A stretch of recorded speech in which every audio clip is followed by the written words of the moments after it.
কাজে ফেরিস্তা বড় মাছ কি দাঁড়া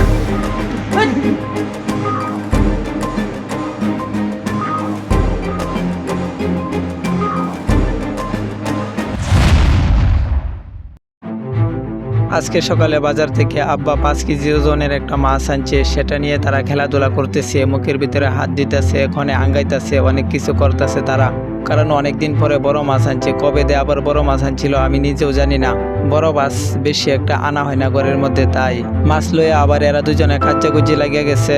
একটার আর একটা সিপিতা বাইরে আরেকটা মাছ লয়ে দৌড়ে এরকম করতেছে। মাছটা দেখেন কতটা বড়, মাছের সাথে সাথে চোখগুলো অনেক বড় এবং লাল দেখা যায় মাছটা। বড় মাছের সাথে কিছু ছোট মাছও আনছিল, এগুলা রাহাদে বসে বসে আশ্রাইতেছে, তারপর কাটবে। আশ্রয় দিলে কাটা সহজ হয়। এমনিতে ঘরের মধ্যে বড় মাছ আনলে সবসময় রাহাদে আইসলা ফালায় দেয় সিপিদা, তারপর কাটে অন্যরা। আর আমি এখানে চেয়ারে বসে বসে তার মাছ আসলানি দেখতাছি।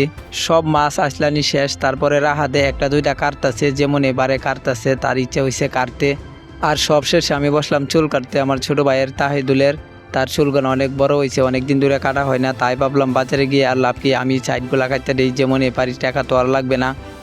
অনেকদিন ধরে বলতেছি তারে রাজি হয় না, কোনোভাবে রাজি হয় না। আজকে কষ্ট করে রাজি করলাম, চুল কাটলে মজা লাগে তাই একটু কাটি।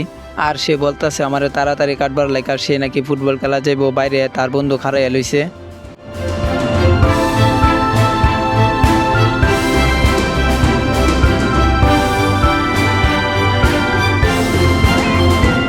আর এসব শেষে আমি চলে গেছিলাম জুম্মার নামাজ পড়তে মসজিদে। এখন বাসায় যাচ্ছি নামাজ পড়ে।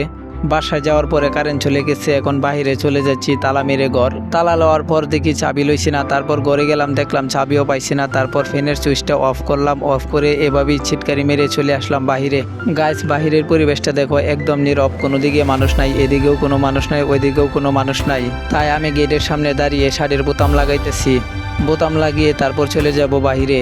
তো গাইস, ভিডিওটি ভালো লাগলে একটি লাইক দিয়ে চ্যানেলটি সাবস্ক্রাইব করে দিও, আর দেখা হবে নেক্সট ভিডিওতে। বাই।